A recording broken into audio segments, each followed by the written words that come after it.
नमस्कार एवरीवन, बहुत बहुत स्वागत है हमारी यूट्यूब चैनल पे। आशा करता हूं सब अच्छे होंगे। कल के वीडियो में आपने देखा होगा कि हमारा जो स्टॉक था, जो हमने ट्रेड लिया था, वो ना टारगेट दिया ना स्टॉप लॉस, मींस कंसोलिडेशन करता रहा। तो जैसे कि आपने यूट्यूब और थंबनेल में देखा कि हमें स्टॉक सिलेक्शन के टॉपिक पे समझना है, तो अगर आप नए हैं तो प्लीज आपसे रिक्वेस्ट है, चैनल को सब्सक्राइब कर लीजिएगा। मेरा वादा है आप जरूर कुछ ना कुछ सीख के जाएंगे। तो आज के टॉपिक में हमें स्टॉक सिलेक्शन ऑप्शन चाहे डाटा रीड कैसे करना है, ये चीजें समझते हैं लर्निंग पर्पस पे।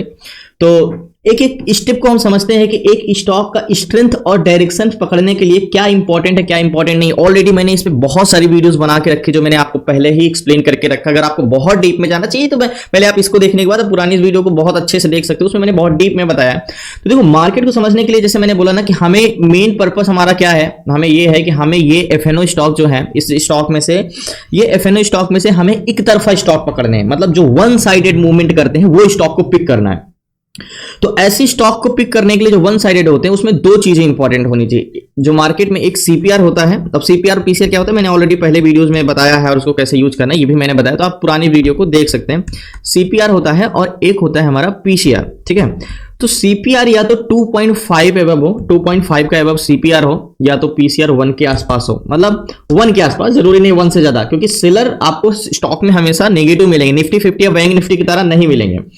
तो दो में से एक ऐसा स्ट्रांग होना चाहिए, या तो सपोर्ट इतना स्ट्रांग हो कि बायर चाह के भी उसे नीचे ना ले जा पाए, या तो स्ट्रेंथ इतनी हो कि अगर सपोर्ट कमजोर भी हो जाए तो वो स्टॉक नीचे की स्ट्रेंथ ही ना बची हो। तो ऐसे में हमें, जैसे मैंने आपको बोला कि हमें एफएनओ स्टॉक पकड़ने हैं एक। अब एक वन साइडेड स्टॉक मतलब, या वो स्टॉक सुबह से एक तरफा ही चलता रहे ऐसे, और लास्ट तक। एक तो ऐसे स्टॉक होते हैं जिसे हम वन साइडेड बोलते हैं, मैंने आपको क्लासेस में इस चीज को बताया कि कैसे हमें इसको पिक करना है। और दूसरे नंबर पे वो होते हैं जो जाना तो ऊपर चाहते हैं लेकिन उनको काफी मशक्कत करके जाना पड़ता है। मतलब अगर आप एग्जांपल बोलूं कि आप भागना तो बहुत आगे की ओर चलना चाह रहे हो, भागना चाह रहे हो, बट आपको कुछ पकड़ के रखा है, ये सेम चीजें उस स्टॉक में होती है। तो वन साइडेड स्टॉक ये भी होता है, लेकिन कभी कभी क्या होता है, सेलर का बहुत दबाव और बहुत रेजिस्टेंस फेस करने के बाद वो बायर अगर कमजोर पड़ जाते हैं तो वो स्टॉक ऊपर नहीं जा पाता है, वो कंसोलिडेशन ही करता रहता है। तो इसमें हमें फायदा ये है कि अगर हम ट्रेड लेंगे तो या तो कंसोलिडेशन करेगा या तो टारगेट देगा। और तीसरे नंबर पे तो आपको पता है कि स्टॉक ऊपर जाता है और कुछ रिवर्स कर जाते हैं, इस स्टॉक पे कभी मत ट्रेड करना। और चौथे नंबर पे आता है जो सारा दिन कंसोलिडेशन लेता है, मतलब उसमें स्ट्रेंथ ही नहीं, ये थोड़ा थोड़ा सेकंड नंबर वाले स्टॉक की तरह दिखते हैं। तो चलते हैं, समझते हैं कि हमें एक स्टॉक पिक करना है। अब आपके लिए, इसके लिए मैंने आपको सीट्स दी है, ऑप्शन सीट्स। यहाँ पे सब कुछ आपको सीपीआर और पीसीआर, चेंजेस डाटा, सब कुछ आपको मिल जाएगा। बस एक क्लिक करना है और एक क्लिक करने में सब कुछ आप फिल्टर कर सकते हो।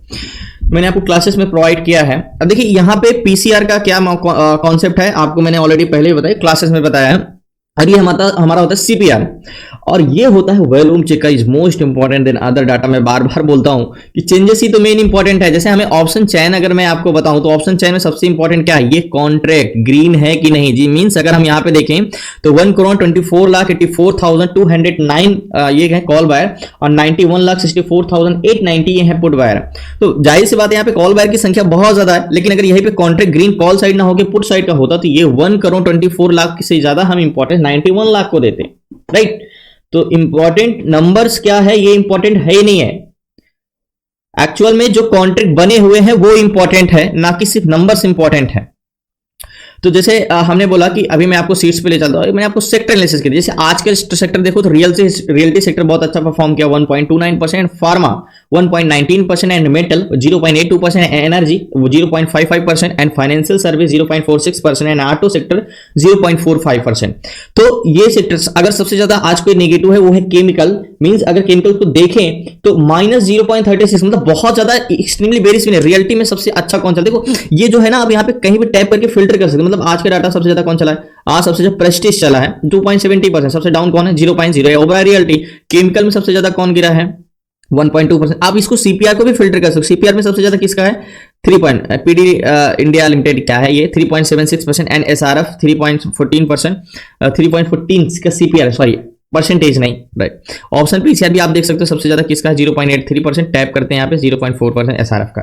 तो सेम चीज यहीं पे हमें एक स्टॉक पिक करना है। ध्यान समझिएगा, स्टॉक को ना पिक करने के लिए आपको पॉइंट्स पते होने बहुत जरूरी है। जैसे मैंने आपको क्लास में पढ़ाया है कि हमें कुछ स्टॉक को पिक करें जो ज्यादा ना चले, 2.5%, मैक्सिमम 3%, इससे ज्यादा नहीं होने चाहिए, बट वो स्ट्रेंथ भी डिसाइड करता है।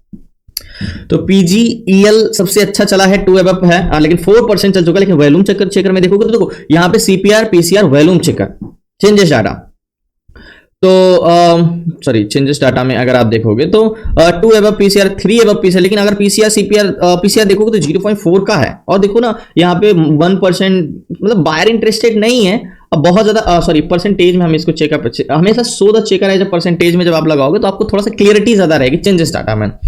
और ऑफ फार्मा 3 एबव है, 0.85 2 एबव है, लेकिन अगर आप बात करें तो 3% चल चुका है, 2 एबव का सीपीआर है। थोड़ा सा और देखते हैं, 2.68 इंडिको है, इंडिको 5923 पे है, 2.2% चल चुका है। लेकिन स्ट्रेंथ की बात करें अगर तो 98, और एंजल वन की बात करें तो 0.98 का पीसीआर, 2 एबव सीपीआर। ये थोड़ा मुझे सही लगा, क्योंकि ये क्या हो सकता है, इस स्टॉक में ट्रेड लेंगे तो ज्यादा से ज्यादा नीचे नहीं जाएगा तो ऊपर भी नहीं जाएगा तो नीचे भी नहीं जाएगा, मीन सपोर्ट बहुत स्ट्रॉन्ग है, 2 एबव स्ट्रेंथ है, हमें यही तो चाहिए। लेकिन एंजल वन को चेंजेस डाटा भी हमें देखना है, ज्यादा चला भी नहीं है, ये भी है। तो पीसीआर बहुत अच्छा ग्रो कर रहा है, बहुत अच्छा ग्रो कर रहा है, एंजल वन का ग्रो कर रहा है। बट अगर मैंने आपको क्लासेस में एक चीज बताई ना कि आपको हमेशा सीपीआर या पीसीआर हमेशा 940 के बाद का डाटा देखना चाहिए। तो हम ये समझते हैं कि अनस्टेबल है, बायर अनस्टेबल है, मींस मार्केट के साथ मूवमेंट कर रहे हैं, बाइंग सेलिंग, लेकिन इसके लिए हमें ऑप्शन चेन का सहारा लेना पड़ेगा एंजल वन का कंफर्म करने के लिए कि क्या एंजल वन में हम ट्रेड कर सकते हैं। तो कॉन्ट्रैक्ट 101% ग्रीन है, इससे अच्छा क्या ही हो सकता है। 7400 एंड 7300, 17,000 एंड 8,000, 2 एबव स्ट्रेंथ है, तो यही तो हमें चाहिए। तो एंजल वन को हम चार्ट में देखो। अब लोगों को अगर बात करें ना तो लोग सबसे पहले क्या करते हैं, लोग देखते हैं कि मार्केट में चार्ट क्या है, लेकिन हम देखते हैं कि डाटा क्या है। चार्ट तो हम बाद में देखते हैं, जब क्लियर कंफर्म कर लेते हैं कि भाई हमें अब ट्रेड लेना चाहिए, लोग पहले चार्ट देखते हैं। हमने समझ लिया कि मार्केट में कैसा मोमेंटम है, तो चार्ट जब आप पहले देखने लगोगे, देखा लोग चार्ट देख के डिसाइड करते हैं, हम लोग डाटा देख के चार्ट को डिसाइड करते हैं कैसा मूवमेंट करेगा। तो सबसे पहले वनडे टाइम फ्रेम में लगाएंगे, बहुत ज्यादा चला तो नहीं है, 2671 से 2733 चला है। हॉरिजॉन्टल जोन की बात करें तो ये वाला बहुत स्ट्रांग हॉरिजॉन्टल जोन है, ये तो इसको हम कैंडल्स एग्जैक्टली ये रखेंगे।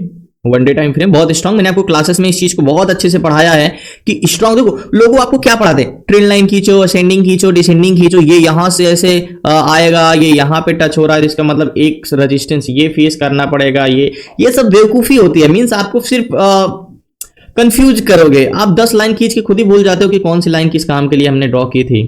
तो देखो एक कैंडल्स का बॉडी, 2 कैंडल्स का बॉडी और 3 कैंडल्स का बॉडी, 3-4 कैंडल्स का बॉडी है यहाँ पे, तो मतलब स्ट्रॉन्ग हॉरिजॉन्टल जोन है। तो हमें बहुत स्ट्रॉन्ग हॉरिजॉन्टल जोन मिला। और आपको पता ही है कि हॉरिजॉन्टल जोन का काम क्या है, हॉरिजॉन्टल जोन यानी मार्केट ऊपर है तो वो स्ट्रॉन्ग सपोर्ट, और नीचे है तो स्ट्रॉन्ग रेजिस्टेंस। तो अभी प्रेजेंट टाइम में मार्केट ऊपर है तो ये क्या हो गया हमारा स्ट्रॉन्ग सपोर्ट। चलिए अब नेक लाइन की बात करते हैं, तो नेक लाइन भी तो हम ये ड्रॉ कर सकते हैं, बट नेक लाइन का भी जरूरत है नहीं, क्योंकि अभी तो हमें हॉरिजॉन्टल जोन ही ड्रॉ करने हैं।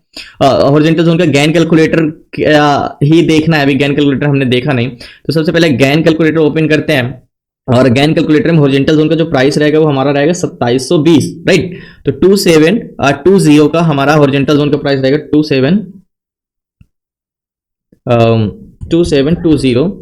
कैलकुलेट करेंगे तो गैन का कहना है कि ये 2730 पे जाएगा, तो आप बाय करके 2741 का टारगेट ले लेना, और 2741 का टारगेट। लेकिन अगर आप देखोगे ना तो एक्चुअली में 2730 की 2741 तक होके आया है, तो फिर क्या ही कर सकते हैं, बट हमें तो ट्रेड लेना है। बट आई एम श्योर 101% की ये अच्छा जाएगा, क्योंकि देखो अगर आप देखोगे तो अभी नेक लाइन के बाहर कैंडल्स क्लोज तो नहीं दिया था, बट फाइनली शायद अब दे दिया है। तो हम ट्रेड लेते हैं लास्ट तक बने, क्योंकि मुझसे और रोका नहीं जाएगा लास्ट तक बने। सो फाइनली 100 क्वांटिटी बाय की है, 54,670 रुपए का फंड लगा है। बाइंग प्राइस मेरी 2733 रुपए 35 पैसे का भी 32 चल रहा है।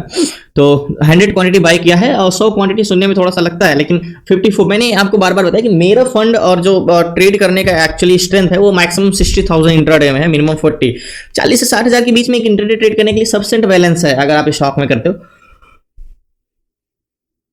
बाकी हर एक वैल्यू उसके कैपेसिटी पे डिपेंड करता है, मतलब 1 लाख कमाने वाले के व्यक्ति के पास 10,000 की कोई वैल्यू, लेकिन अगर वही 20,000 कमाने वाले के व्यक्ति के पास 10,000 की बहुत वैल्यू है। तो इसी तरह आप कितना समय टाइम मार्केट में दिए हो उसके हिसाब से आपका साइकोलॉजी डिपेंड करता है कि आप कितनी क्वांटिटी से क्या ट्रेड कर सकते हो, आपका माइंडसेट पे डिपेंड करता है। तो 100 क्वांटिटी है और अभी 2 पॉइंट माइनस में चल रहे हैं। अब बात करते हैं टारगेट की कि टारगेट हम क्या रखेंगे। तो एज अ प्राइस सेक्शन की बात करें तो बहुत ज़्यादा टारगेट एक्चुअली इसकी इस स्टॉक की ना स्ट्रेंथ मतलब मोमेंटम बहुत हाई रहा करता है। तो अगर हम प्राइस सेक्शन से देखें तो 2762 का टारगेट बता रहा है, बट इतना तो पॉसिबल हम नहीं कर सकते। ये वाला टारगेट ही रखते हैं, ठीक है। 10 पॉइंट मिलता है तो ठीक, लेकिन 10 पॉइंट गैन कैलकुलेटर के हिसाब से 42 41 के बाद 54, और 54 को हम टारगेट नहीं रख सकते हैं।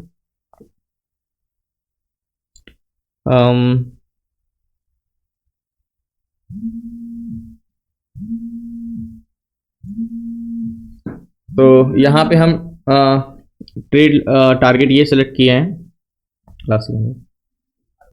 सो फाइनली जैसे कि टारगेट हमने डिसाइड किया, छोटा टारगेट लेकिन इसकी स्ट्रेंथ बहुत ज़्यादा होती है, तो 41 का टारगेट है ये। तो वेट करते हैं, ज़्यादा से ज़्यादा बहुत थोड़ा बहुत नीचे आएगा और क्या ही होगा, क्योंकि इस स्टॉक में ना एक एक कैंडल में 27 से 14 से सीधा 27 30 15 पॉइंट की कैंडल्स होती है।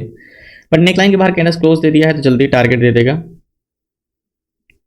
ये वाला हमारा टारगेट पॉइंट रहेगा है, तो वेट करते हैं, लास्ट तक बने रहिए। ये लो अभी 27 39 एक कैंडल्स में जाएगा, यहाँ पे गया ना तो मैं एग्जिट हो जाऊंगा। एक कैंडल्स में सीधा 32 100 क्वांटिटी है इसमें, तो आप समझ रहे हो हर पॉइंट्स में 100 रुपीज़, यानी यहाँ जाता है तो आराम से 1200-1300 रुपये इजिली निकल जाएगा। तो वेट करते अगर यहाँ गया तो मैं एग्जिट कर दूंगा, क्योंकि बहुत ज़्यादा स्ट्रेंथ है। 41 पॉइंट लास्ट तक बने रहिए। सो फाइनली अब पोजीशन में स्क्वायर ऑफ कर दो, 46.90 पे चला गया, एक कैंडल्स में बाहर कैंडल्स क्लोज होने वाला, लास्ट तक मैंने पोजीशन स्क्वायर ऑफ कर। सो फाइनली यह पोजीशन मैंने स्क्वायर ऑफ कर दिया। एक्चुअली मैंने यहाँ पे पोजीशन स्क्वायर ऑफ किया 44 पे, लास्ट हाई 46 तक गया, आपने देखा। एक्चुअली मैं आपको मैं क्या बताऊं, याद होगा मैंने आपको क्लासेस में अभी 3 दिन पहले क्लासेस में एक चीज पढ़ाया था ना, कि यूटर्न वाला यानी बस और पैसेंजर वाला रूल समझाया था कि कैंडल्स क्लोज होने के बाद उसमें एक्सट्रीमली बायर ऐड होते हैं, यानी नेक लाइन के बाहर हॉरिजॉन्टल जोन और ब्रेकआउट एंड रिट्रेस, और नेक लाइन के बाद जब कैंडल्स क्लोज दे देता है तो उसमें एक्सट्रीमली बाइंग आती है, जैसे कि यहाँ पे आई। तो सेम एक हमने ट्रेड लिया और एक कैंडल्स में टारगेट डन। कितना इजी से हमने स्टॉक फाइंड किया, कितना इजीली से हमें वो स्टॉक मिला जिसमें स्ट्रेंथ थी, सब कुछ था। और ऑप्शन सीट्स में जैसे मैंने आपको बताया, एंजल 1 98 का पीसीआर, 2 अबव सीपीआर और 1.77% ही चला था।